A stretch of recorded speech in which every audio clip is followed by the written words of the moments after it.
Ingatlah pesan saya. La haula wa la quwwata illa billahil aliyyil azim. Hidupkanlah kalimah ini dalam hidup kamu. Kamu perlu pergi ke Kuala Lumpur. Teruskan perjalanan kamu.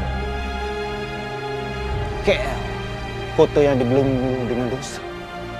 Disebabkan duit, ramai yang dikorbankan untuk memuaskan nafsu hidup.